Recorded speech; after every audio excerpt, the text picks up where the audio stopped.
అందాల తార జమున గారి గురించి ఆమె జీవితంలో పడ్డ కష్టాల గురించి, ఆమె జీవితంలో పడ్డ కష్టాల తర్వాత ఎన్నో సుఖాలున్నాయి. అట్ ది సేమ్ టైమ్ ఒక బోల్డ్ లేడీగా ఒక పేరు తెచ్చుకున్న ఎవర్ గ్రీన్ హీరోయిన్ అంటే జమున గారి పేరు తప్పకుండా చెప్తారు అందరూ. ఒకసారి శ్రవంతి గారితో మాట్లాడదాం. జమున గారితో కొన్ని విశేషాలు, అట్ ది సేమ్ టైమ్ ఆమె జీవితంలో కొన్ని విశేషాలు ఏంటో ఆమె మాటలను తెలుసుకుందాం. నమస్కారం శ్రవంతి గారు. నమస్కారం అండి. Thank you so much for joining మీ. సో ముఖ్యంగా లేడీస్ గురించి అవేర్నెస్ తీసుకురావడానికి ఇలాంటి పెయింటింగ్స్ వేస్తూ ఉన్నారు. You are doing excellent job ma'am. At the same time Jamuna గారి గురించి మాట్లాడుకోవాలి అంటే, జమున గారి గురించి ఎవరైనా చెప్పాలి అంటే వాళ్ళ కూతురుగా మీరే ఎక్కువగా చెప్పగలరు. సో అమ్మగారు ఇండస్ట్రీలోకి వచ్చిన తర్వాత మాకు తెలియదు, మేము చిన్నపిల్లలు అసలు పుట్టలేదు కూడా. మా ఫాదర్స్ బాగా ఎవర్ గ్రీన్ హీరోయిన్ అంటూ ఉంటారు జమున గారిని. అలాంటి జమున గారు ఇండస్ట్రీకి వచ్చిన తర్వాత ఎన్నో హిట్ సినిమాలు తీశారు. అట్ ది సేమ్ టైం కొంచెం బ్యాడ్ నేమ్ కూడా వచ్చింది ఆమెకి. అంటే బోల్డ్గా మాట్లాడతారు, ఉన్నట్లుగా మాట్లాడతారు, కోపం ఎక్కువ, తలపొగరు ఎక్కువ అని ఆమె మీద కొన్ని రూమర్స్ వచ్చాయి. ఒకసారి అమ్మగారి గురించి, అమ్మగారి జీవితంలో కొన్ని విశేషాలు మాకు షేర్ చేయండి మేడం వీటి గురించి. అండి ఒక మాట అండి, డెఫినెట్గా ఎప్పుడైతే ఒక స్త్రీ ఓపెన్గా ఉండని ఉన్నట్టు చెప్తే, మీరు అన్నట్టు జస్ట్ స్పీకింగ్ దేర్ వాళ్ళ ఒపీనియన్స్ ఓపెన్గా ఫిల్టర్ చేస్తూ, వీళ్ళు ఎవరైనా హర్ట్ అవుతారేమో, వీళ్ళు ఎవరైనా అనుకుంటారేమో అని భయపడకుండా ఎప్పుడైతే ఓపెన్గా ఎక్స్ప్రెస్ చేస్తారో ఆ మనిషిని, వాళ్ళ ఎనర్జీని, వాళ్ళ కాన్ఫిడెన్స్ని చాలామంది తట్టుకోలేరు. సో ఎప్పుడైతే ఆ కాన్ఫిడెన్స్ని, అంటే ఈ మనిషి ఎవరిని చూసినా భయపడట్లేదు, ఇంత ధైర్యంగా మాట్లాడుతున్నారు, అది ఎలా సాధ్యం? ఇప్పుడు అంత ధైర్యంగా మేము ఉండలేము, మాకు భయం అలా మాట్లాడాలంటే. సో ఏం చేయాలి? ఆ వ్యక్తిని కొంచెం క్రిటిసైజ్ చేయాలి. సో జమున గారే కాదు, ఇప్పుడు నేను కూడా విమెన్స్ ఇష్యూస్ గురించి మాట్లాడతాను, నేను నా పెయింటింగ్స్ దీని గురించి చేస్తాను, నేను చాలా ఓపెన్గా వోకల్గా మాట్లాడతాను. ఇప్పుడు జమున గారే కాదు, నాకు కూడా అదే బిరుదు ఇచ్చారు చాలామంది. సో మీరు ఎందుకంటే ఇంత ఓపెన్గా స్టేట్మెంట్స్ ఇస్తారు? ఎందుకు అంటే ఇదే, కానీ మాకు భయం లేదు. అంటే చూపించుకునేది ఒకటి, దాచుకునేది ఒకటి కాదు. So we're open.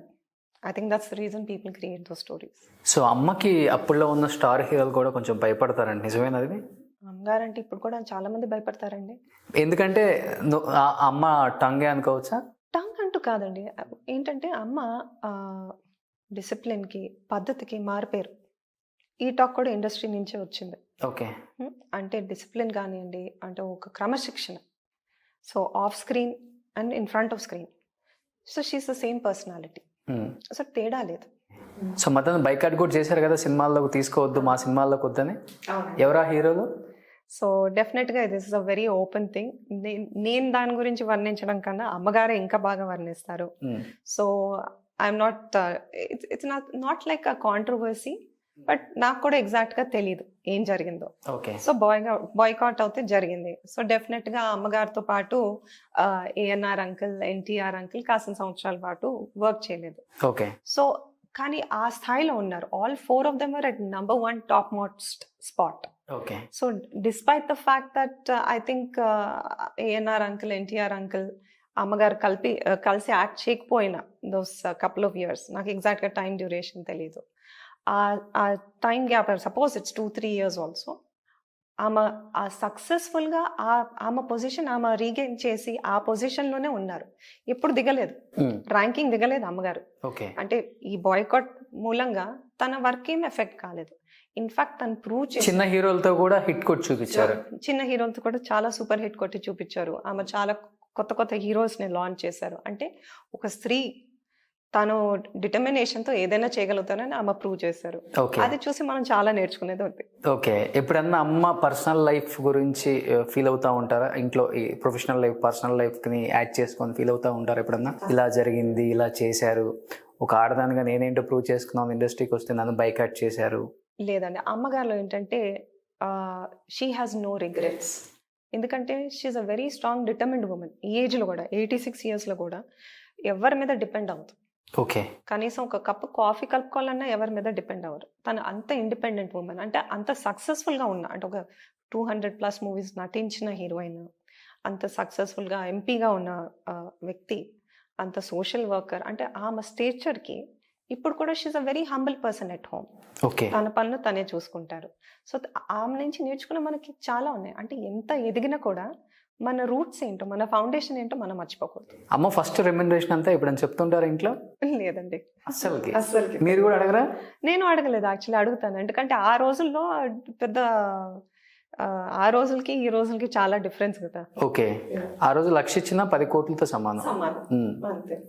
పోనీ హైయెస్ట్ రెమ్యునరేషన్ ఎప్పుడైనా అడిగారా? మీరు పుట్టిన తర్వాత చేస్తా ఉన్నారు కాబట్టి సినిమాలు.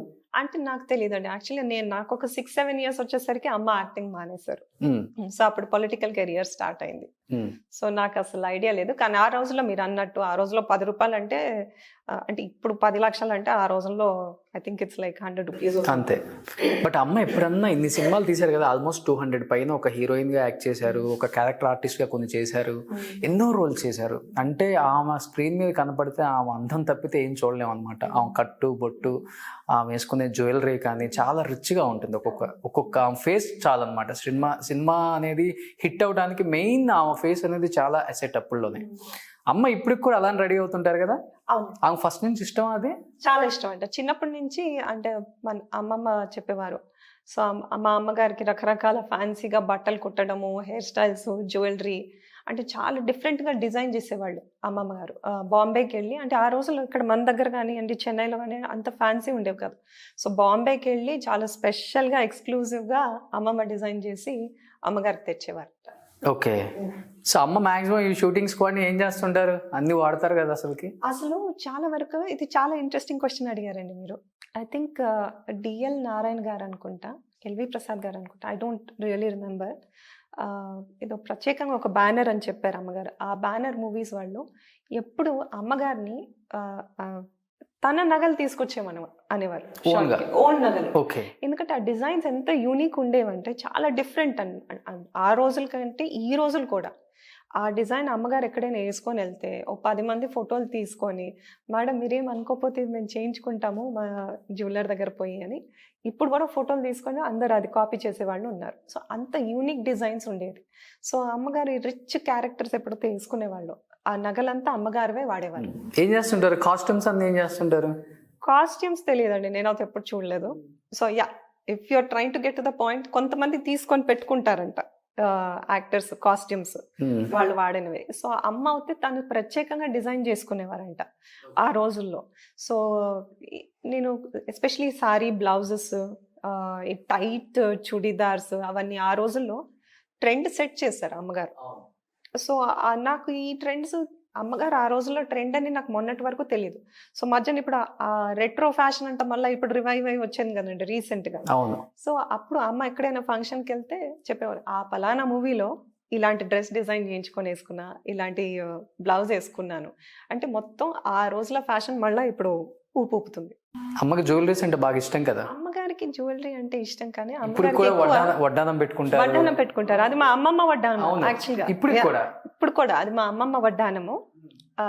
నిజంగా చెప్తే నేను ఒకసారి కూడా వేసుకోలేదు అమ్మమ్మ వడ్డానం. అమ్మమ్మ అయితే ఇంట్లో కూడా వేసుకునేవారు ఆ వడ్డానం. ఓకే. ఇంట్లో కూడా నాకు బాగా గుర్తు, ఫోటోలు అన్ని చూసాను కదా, బ్లాక్ అండ్ వైట్ సింపుల్ సారీలో ఉండేవారు. మళ్ళీ ఆ వడ్డానం ఉండేది. ఏంటి అలా వేసుకునేవారు అమ్మమ్మ అంటే, బహుశా మనం జీన్స్ కి బెల్ట్ వేసుకున్నట్టు వేసుకునేవారు. యా. సో ఆ నగలకి ఉన్న ఇంట్రెస్ట్ మళ్ళీ అమ్మమ్మ నుంచి అమ్మకు వచ్చింది. నాకు తెలిసినంత వరకు మళ్ళీ సొంతంగా అమ్మగారు ఎప్పుడు నగలు డిజైన్ చేయించుకోలేదు. అమ్మమ్మ ఏమైతే డిజైన్ చేశారో, ఏమైతే చేయించారో అవే వాడతారు అమ్మగారు ఇప్పుడు కూడా. అమ్మ కూడా పెట్టుకుంటారు ఇంట్లో వడ్డాను? అమ్మగారు లేదండి, పండగ ఉంటే పెట్టుకుంటారు. ఓకే. పండగ ఉంటే డెఫినెట్ గా చక్కగా పట్టు చీర వేసుకొని ఇట్లా ఏమంటారు, మాటి చెవులకి ఇట్లా అది పెట్టుకొని అలంకారం బాగా చేసుకుంటారు. మళ్ళీ నేనేమో ఇలా ఉంటాను, అప్పుడప్పుడు క్లాస్ పీకుతారు అమ్మగారు, ఏంటి నువ్వు ఇట్లా తయారయ్యావు, మా అమ్మ ఏమో ఇలా ఉండేవారు, నేనేమో మా అమ్మ లాగా ఉన్నాను, నువ్వేంటి ఇలా ఉన్నావు అని అప్పుడప్పుడు కొంచెం ముట్టుకాయలు పడుతుంటాయి నాకు. సో అమ్మ బర్త్డేస్ కూడా బాగా రెడీ అవుతారు. నేను బిఫోర్ లాస్ట్ ఇయర్ బర్త్డేకి వచ్చాను, ఐడియా ఉందా? అమ్మ ఏదో తులాభారం చేశాను నేను.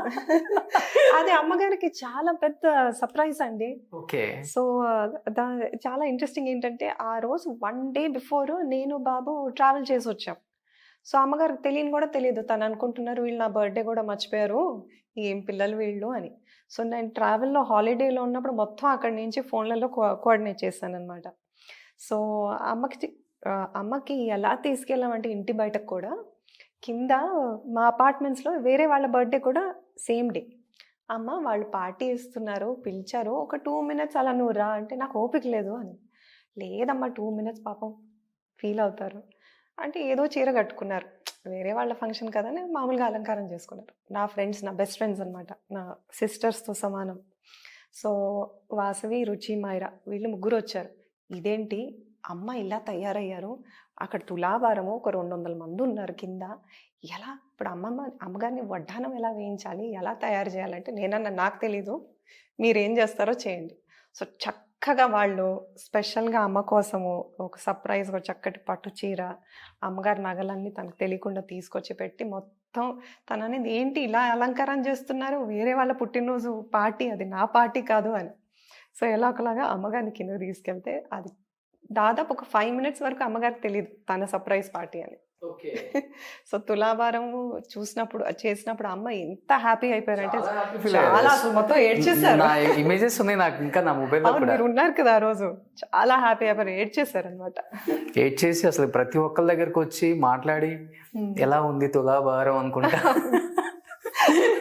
అండ్ యాక్చువల్గా చూడాలి చూస్తే యాక్చువల్లీ శ్రీకృష్ణ తులాభారం ఎన్నిసార్లు చూసాను నేను, 100 సార్లు చూసుంటాను నేను. ఓకే. సో నాకు అసలు ఆ ఎక్సైట్మెంట్ వేరే అనమాట. ఆ మూవీ చూసాక అమ్మగారిని తులాభారం చేస్తే ఆ ఒక ఫీల్, థ్రిల్లే. సో అమ్మ కాస్ట్యూమ్స్ కానీ జ్యువెలరీ కానీ అంత రిచ్గా ఉంటుంది కదా. సో అమ్మ ఆ రోజుల్లో కార్లు ఎలా వాడేవాళ్ళు అసలుకి? కార్లు అంటే ఇప్పుడంటే అమ్మగారికి ఏదైనా కొత్త కార్ వస్తే ఫస్ట్ అమ్మగారి దగ్గర వచ్చేదంట అప్పుడు. ఓకే. ఆ రోజుల్లో డాజ్ కార్ కానివ్వండి, షెవీ మాలిబు కానివ్వండి. సో అప్పుడు అంబాసిడర్స్ ఇంకా అవే వస్తున్నాయి. అవే వచ్చేది. ఆ రోజుల్లో ఏమొచ్చాయో నాకు ఐడియా కాదు, ఎందుకంటే నేను పుట్టాక the most fancy car in the market was Ambassador కాదు, ఫియట్. సో నాకు బాగా గుర్తు, నా చిన్నప్పుడు most fanciest car was Fiat car అనమాట. ఓకే. సో అమ్మగారు నన్ను చాలా కొంచెం గారభంగా పెట్టారు చిన్నప్పుడు. సో మా దగ్గర వైలెట్ కలర్ ఫియట్ ఉండింది, అది ఎవరి దగ్గర లేదు, మా దగ్గరే ఉండింది. సో సరే పాతది అయిపోయింది, కొత్త ఫియట్ కార్ తెచ్చుకుందామని ఏదో క్రీమ్ కలర్ తెచ్చారు. నేను ఏడ్చాను, నేను ఈ కార్లో కూర్చొని నాకు రెడ్ కలర్ ఫియట్ కావాలంటే ఆ కారు ఢిల్లీకి పంపించి రెడ్ కలర్, ఆ పెయింట్ ఎవరు చేసేవాళ్ళు కాదు కార్లో, అక్కడ పంపించి రెడ్ చేయించి తీసుకొచ్చారు. ఇప్పుడు కూడా ఓల్డ్ హైదరాబాదీ వాళ్ళందరికీ గుర్తు, రెడ్ కలర్ ఫియట్ థా నా ఆప్కే పాస్ అనేవారు. జమున గారితోని. ఓ హైదరాబాద్ మొత్తం మీద ఒకటే రెడ్ ఫియట్. ఆ రోజుల్లో ఎర్లీ 80s గురించి మాట్లాడుతున్నా. ఓ ఇంకా హీరోస్ కూడా ఎవరికి లేదు, ఎవరి దగ్గర ఉండేది కదా ఆ రోజులో రెడ్ కలర్ ఫియట్. ఇంకా తర్వాత నుంచి ఇంకే కార్ వస్తే ఏ కార్ అంటే లేదండి, ఇప్పుడు చాలా అంటే సింపుల్ లైఫ్ వచ్చేసారు అమ్మగారు. సో ఇప్పుడు హీరో యాక్టింగ్ చేయట్లేదు, దీంట్లో రిటైర్మెంట్ లైఫ్ అనుకోండి, హ్యాపీగా ఎంజాయ్ చేస్తున్నారు. సో అంటే ఒక స్టేజ్కి వచ్చేసాక మెటీరియలిస్టిక్ థింగ్స్ డోంట్ మ్యాటర్. ఇవాళ ఉంటాయి, రేపు ఉండవు. సరే ఇవాళ నా దగ్గర ఫర్ ఎగ్జాంపుల్ మర్సిడీస్ తీసుకున్నాను, రేపు మోజుపోయింది ఆడీ తీసుకున్నాను, మోజుపోయింది బెంట్లీ తీసుకున్నాను, మోజుపోయింది ఇంకొకటి తీసుకుంటా. ఎంతకాలం అలా ఉంటాం మనం? ఓకే. సో ఎప్పుడు ఒక మనిషి హ్యాపీగా ఉండాలంటే మెటీరియలిస్టిక్ సామాన్ల మీద అటాచ్మెంట్ లేకుండా ఉన్న వాళ్ళే they'll be very happy and content. Okay. నేను ఇప్పుడు కారు గురించి ఎందుకు అడిగానంటే ఎస్పెషల్లీ ఆ రోజుల్లో అమ్మ దగ్గరే ఉంది ఫీట్ రెడ్ కలర్, అప్పుడు కలర్స్ కూడా ఇక్కడ ఉండదు, మనం అక్కడికి వెళ్ళే తీసుకురావాలి. ఇప్పుడున్న కొంతమంది స్టార్ హీరోస్ అప్పుడు ఏదైనా ఒక ఫంక్షన్ ఉన్నా, ఏదైనా బయటికి వెళ్ళాలన్నా, ఒక ఈవెంట్ అయినా అమ్మకు కాల్ చేసి స్పెషల్గా మీ కారు ఈరోజు కావాలండి, మేము బయటికి వెళ్ళి కొంచెం ఒక ట్రిప్ ఉంది వెళ్ళి వస్తామని కూడా కార్ తీసుకెళ్తారంట అప్పుల్లో. ఆ రోజుల్లో అవును. అమ్మగారి ఐ థింక్ ఒకటేమో మాలిబు, ఒకటి నాకు బాగా గుర్తు, ఎందుకంటే నేను పుట్టినప్పుడు ఆ మాలిబు కూడా ఉండేది. ఇంకోటి ఏదో డాజ్ అండి, సో అది నాకు సరిగా గుర్తులేదు. ఆ 2 కార్లు చాలా మూవీస్లో వచ్చాయి అమ్మగారు. అవును, చాలా మూవీస్లో వచ్చాయి. అంటే ఐ థింక్ ఒకటి కలెక్టర్ జానకి ఒకటి, సో 2-3 మూవీస్లో అమ్మగారు కార్స్ వచ్చాయి. సో అమ్మ లైఫ్ స్టైల్ డిఫరెంట్గా ఉంటుంది అసలుకి. అమ్మగారు లైఫ్ స్టైల్ చాలా డిఫరెంట్, చాలా దర్జా. అంటే ఇప్పుడు ఏమైందంటే అమ్మగారు సింపుల్గా ఉన్నారు, ఆ సింపుల్లో కూడా దర్జాగానే ఉంటారు. సింప్లిసిటీ అడాప్ట్ చేసుకున్నారు కదా, సో అప్పటి నుంచి దాంట్లో ఉన్న దాంట్లోనే చాలా దర్జాగా ఉంటారు. సో బిఫోర్ ఈ ఇంటికి ముందు కూడా దాదాపు 2000 పైన గజాలు పాత ఇల్లు కూడా.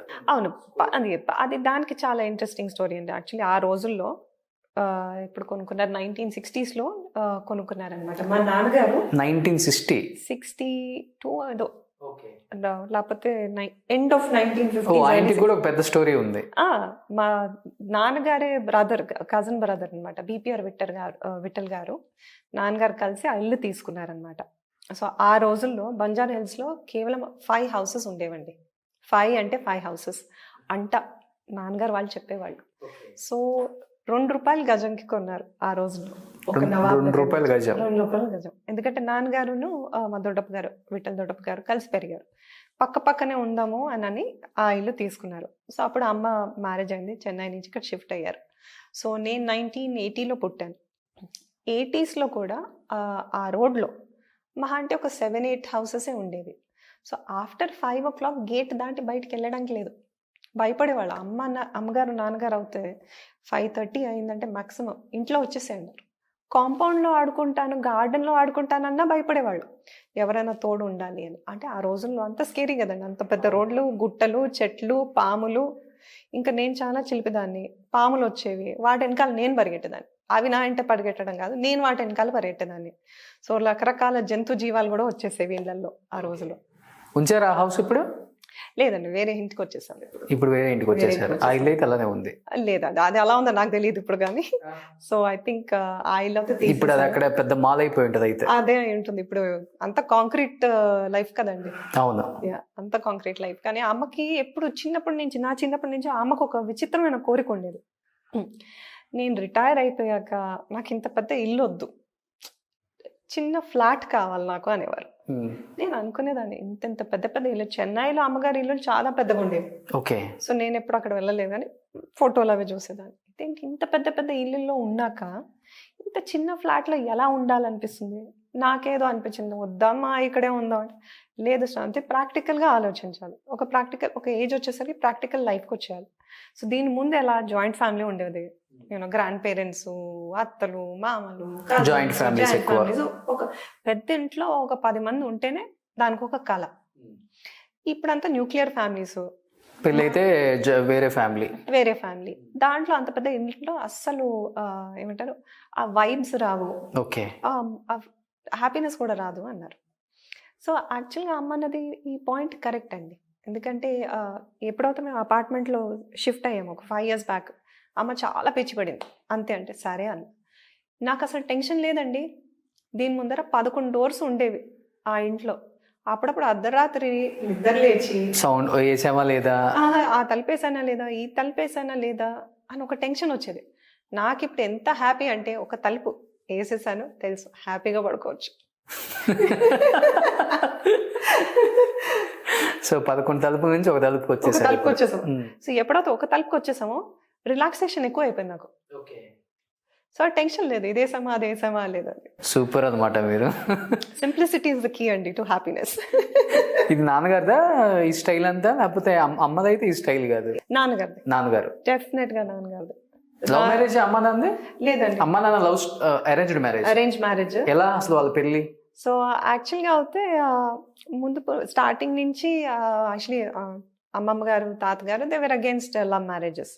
అండ్ ఆల్సో అమ్మ కూడా అంత బిజీ స్కెడ్యూల్లో. సో షీ వాజ్, మీరు చూడండి, మీరు చేసుకోమంటే చేసుకుంటా, ఓకే, గ్రాండ్ పేరెంట్స్తో చెప్పారు మీరు చేసుకోమంటే చేసుకుంటా, మీరు ఏమైతే రిసెర్చ్ చేయాలో అంతా చూసుకోవాలో అన్నీ చూసుకోండి అని.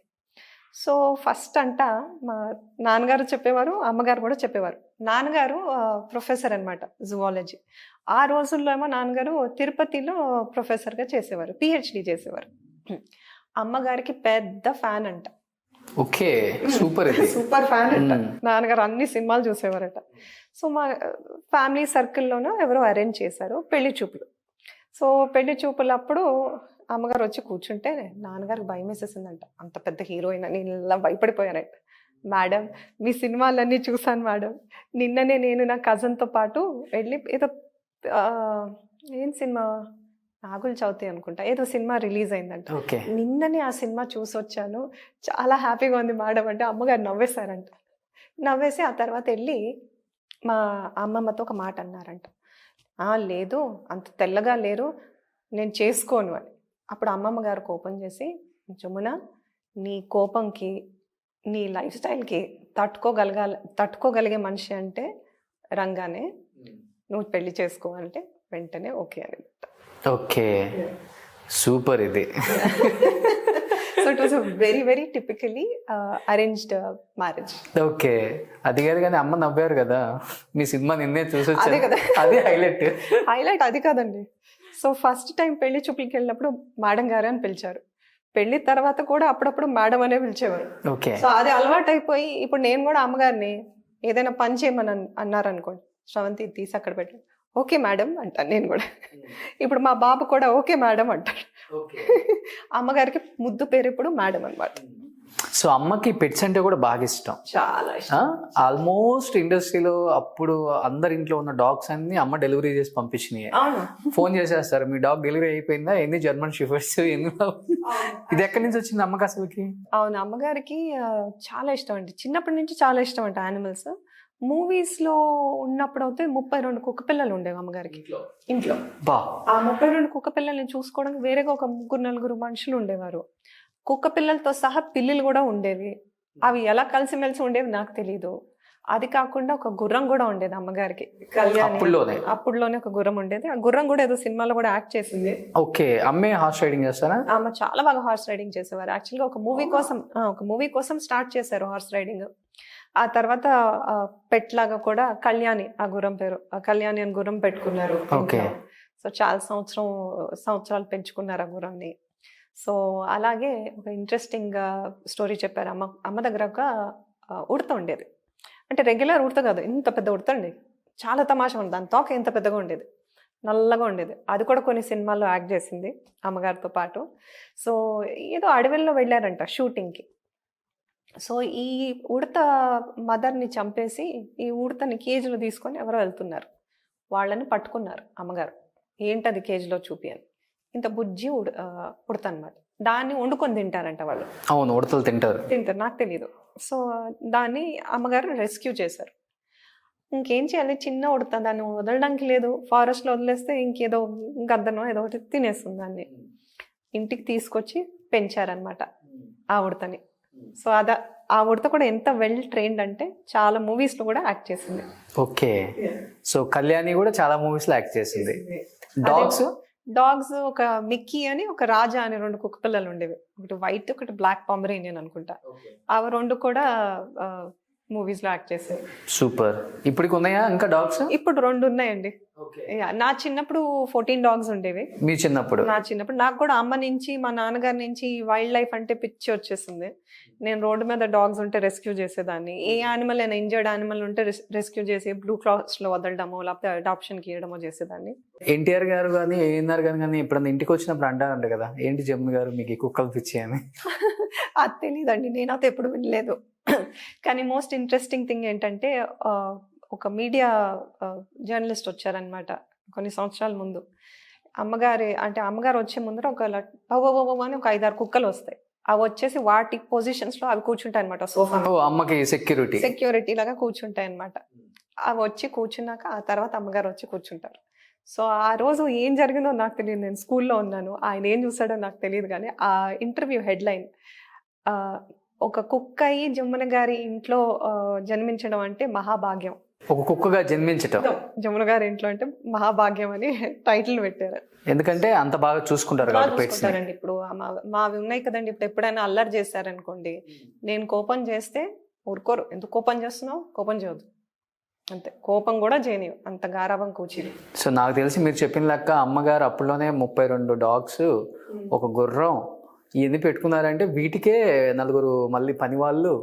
అదే ఒక సినిమా రెమ్యునరేషన్ వాడికి సరిపోయింది. ఈజీగా అలాగే ఉండేదేమో. అమ్మగారికి యాక్ట్ చేసిన ది బెస్ట్ టెక్నీషియన్స్ అంటే ఎన్టీఆర్ గారు కావచ్చు, ఏఎన్ఆర్ గారు కావచ్చు, శోభన్ గారు కావచ్చు, ఒక 4 మంచి పెద్ద హీరోలు అనుకోండి. ఎలా ఉండేది వాళ్ళ మధ్య, ఎలా ఉండేది ర్యాప్, ఎలా ఉండేది? చాలా సింపుల్ అండి. యాక్చువల్గా మీరు అడిగితే చెప్తాను. మనం వాళ్ళందరినీ చూసినప్పుడు ఒక సెలబ్రిటీ అనుకుంటాం, దే డిఫరెంట్ అనుకుంటాం. ఎందుకంటే మనం వాళ్ళని విజువల్గా ఎప్పుడైతే చూస్తామో వాళ్ళు మన రేంజ్ కన్నా చాలా డిఫరెన్స్ అని మనకు ఒక అభిప్రాయం వచ్చేస్తుంది. అవును, ఇమీడియట్గా. కానీ వాళ్ళు మనలాగా అని మనం ఊహించుకోం. ఇప్పుడు నేను కూడా నా ఫ్రెండ్స్ని ఎవరైనా కలిస్తే అందరు అంటారు, నువ్వు అసలు ఏ యాంగిల్ నుంచి జమున గారి కూతురులాగా లేవు, ఎంత చిల్ ఉంటావు, అసలు మామూలు మనిషిలాగే ఉంటావు. మేము అందరం మామూలు మనుషులే, ఇట్స్ ఓన్లీ బికాస్ అలా తెర పైన చూస్తాం కాబట్టి వాళ్ళని మనం ఒక ఎక్స్ట్రాడినరీ మనిషి, వాళ్ళకు ఒక normal regular life, regular routine లేదని మనం ఒక భావంలో ఉంటాం అన్నమాట. సో మీరు పుట్టినప్పుడు ఎన్టీఆర్ గారు వచ్చి మా బుల్లి హీరోయిన్ వచ్చిందని చెప్పి అన్నారంట. అవునండి. ఎప్పుడు అనేవారు. ఓకే. ప్రతిసారి నేను కలిసినప్పుడు అంతా అంకుల్ నన్ను ఒకసారి కూడా స్రవంతి అని పిలవడం వినలేదు. ఎక్కడ దూరం అన్నా నా వుడ్ బి హీరోయిన్ వచ్చింది దా దా అని పక్కన కూర్చోబెట్టుకునేవారు. So he was very affectionate. So మదర్తో పక్కన పెడితే మీతో ఎన్టీఆర్ గారికి బాగా గుర్తుండిపోయిన ఒక మంచి మెమరబుల్ మూమెంట్ అంటే ఏం చెప్తారు శ్రవంతి గారు? చాలా మెమరబుల్ మూమెంట్ అంటే రామానాయుడు అంకుల్ గారిది. I think it was studio launch ఏదో అయింది.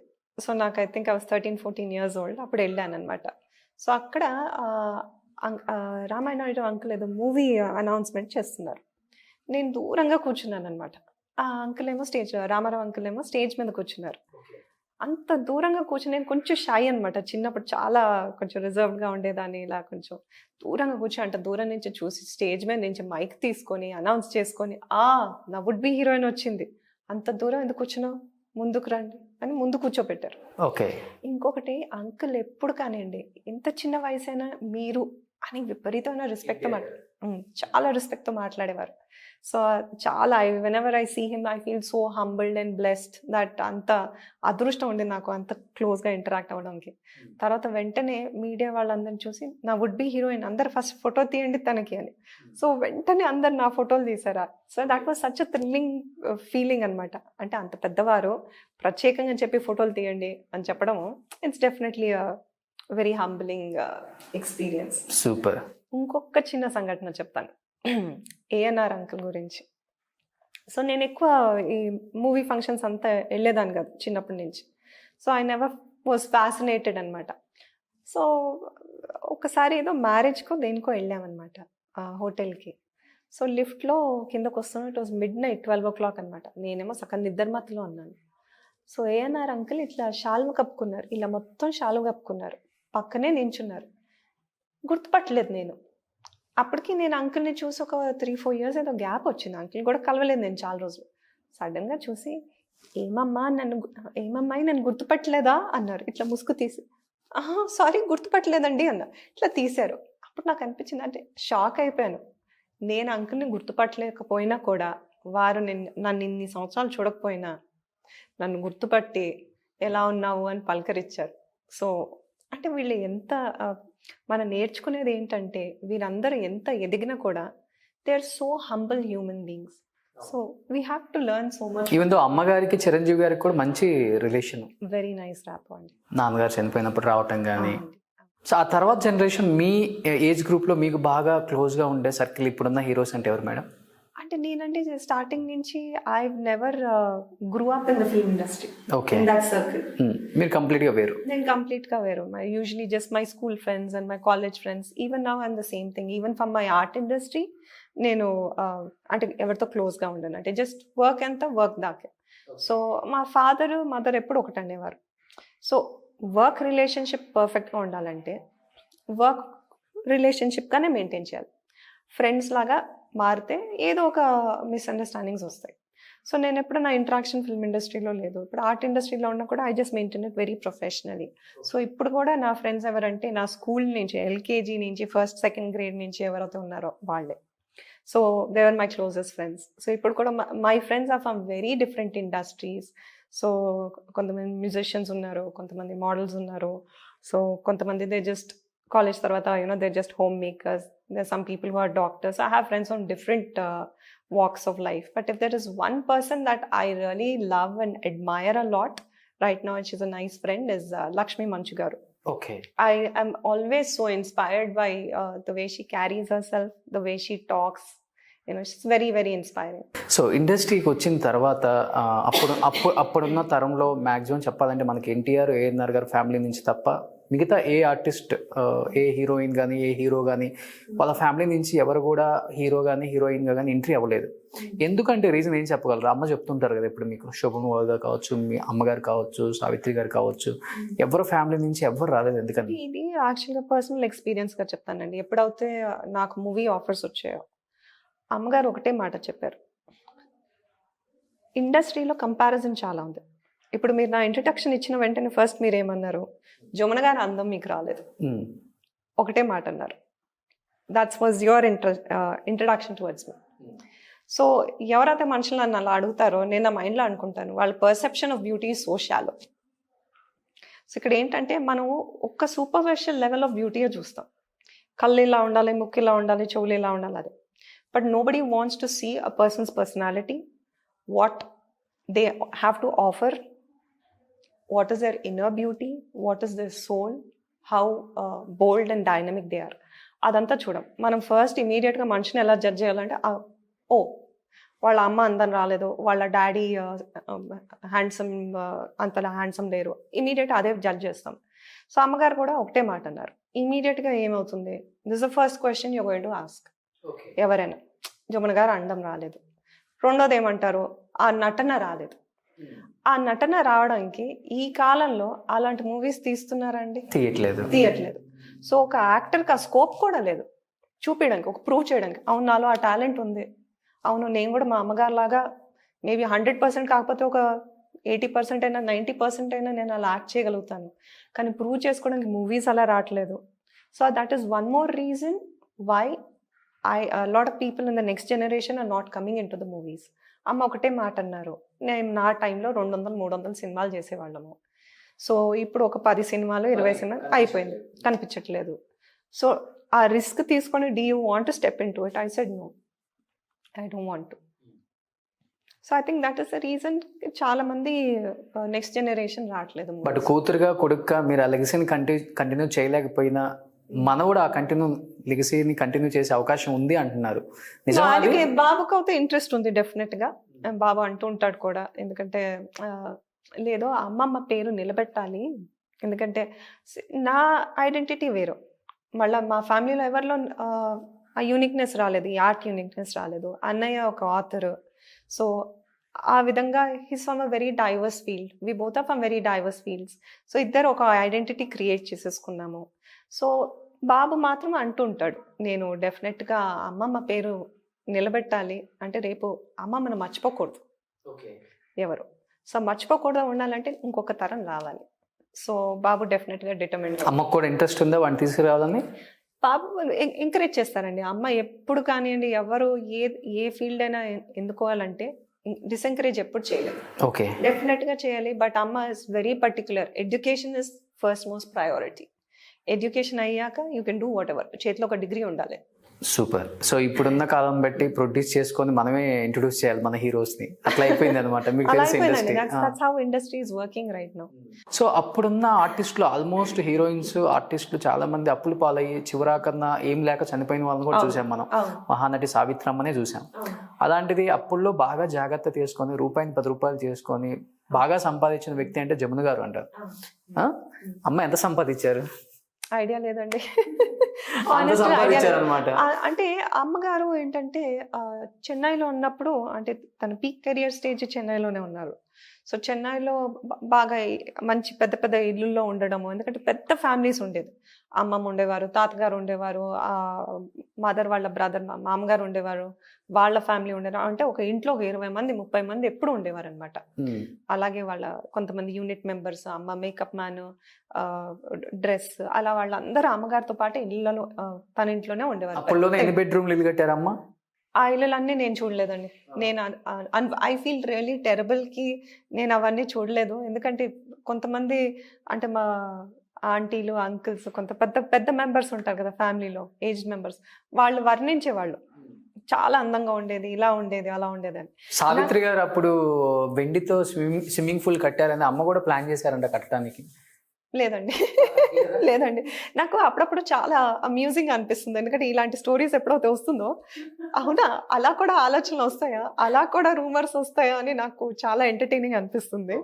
యా, ఒక్కసారి నా చిన్నప్పుడు మాత్రం అమ్మగారు స్విమ్మింగ్ పూల్ కట్టారు ఇక్కడ బంజారా హిల్స్ ఇంట్లో. ఎందుకంటే నేను చాలా గోల చేశాను. గోల కూడా కాదు, అంటే ఆ రోజుల్లో పెద్ద పెద్ద ట్యాంక్స్ ఉండేవి, సిమెంట్ ట్యాంక్స్, దాంట్లో నీళ్లు పోసి చెట్లకు నీళ్లు పోసేవాళ్ళు. ఎందుకంటే గుట్టలు కదా, నీళ్ళు ఎక్కువ వచ్చేవి కాదు. అమ్మగారికి చాలా ఇష్టం గార్డెన్ అంటే. సో 2-3 రోజులకు ఒక వాటర్ ట్యాంకర్ వచ్చి వాటర్ పోసేది.